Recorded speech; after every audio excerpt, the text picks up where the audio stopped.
Bismillahirrahmanirrahim. Assalamualaikum warahmatullahi wabarakatuh. Alhamdulillah, wassalatu wassalamu ala rasulillah wa ala alihi wa ashabihi wa man tabi'ahum bi ihsanin ila yaumiddin wa ba'd. Salah satu dari aktivitas yang kita bisa lakukan hari-hari ini, hari-hari di mana virus dari COVID-19 itu merajalela, dan juga hari-hari di mana pemerintah memerintahkan ya kepada seluruh warga negara untuk stay at home, untuk tinggal di rumah. Aktivitas yang kita bisa lakukan di hari-hari ini adalah salah satu adalah dengan membaca buku. Ya, dengan membaca buku kita akan memahami berbagai ilmu pengetahuan, berbagai juga wawasan-wawasan yang membawa kepada kita satu ilmu, satu pengetahuan yang akan mengembangkan dari pemahaman kita. Salah satu dari buku yang sedang saya baca yaitu judulnya adalah HRD Syariah, Teori dan Implementasi. Yaitu buku ini berbicara tentang, atau buku ini membahas tentang bagaimana memanage, bagaimana mengelola sumber daya manusia yang ada. Tentunya dengan perspektif syariah. Buku ini membahas bukan hanya teori-teori saja, dalam artian bahwasanya ada istilah di dalamnya yaitu prophetic leadership.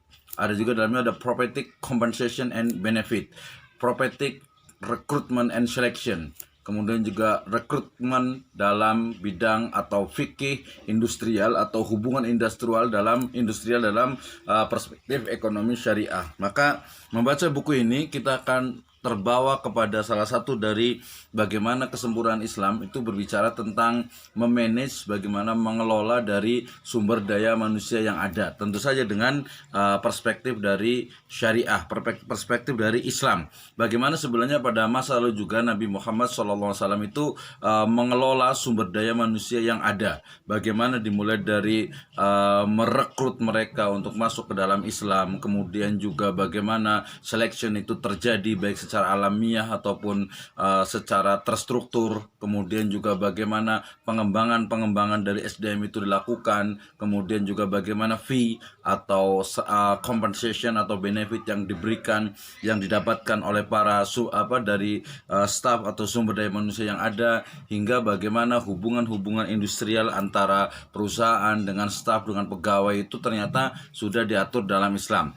Hal yang menarik dari buku ini adalah bahwasanya ada satu HR Syariah Framework, yaitu bagaimana kerangka berpikir dari sumber daya atau HRD Syariah ini. Ya, kenapa ini penting? Karena selama ini bahwasanya seolah-olah HRD Syariah itu hanya semacam benchmark saja, tidak ada frameworknya, tidak ada kerangka berpikirnya. Ternyata setelah saya membaca buku ini, saya menemukan bahwasanya ada satu kerangka berpikir yang memang original, yang memang itu memiliki nilai novelty yang paling tinggi. Salah satu yang paling penting adalah bahwasanya dalam pengelolaan atau dalam manajemen ini dia dilandasi dengan apa yang disebut dengan spiritualitas, atau bahasa agamanya adalah tauhid.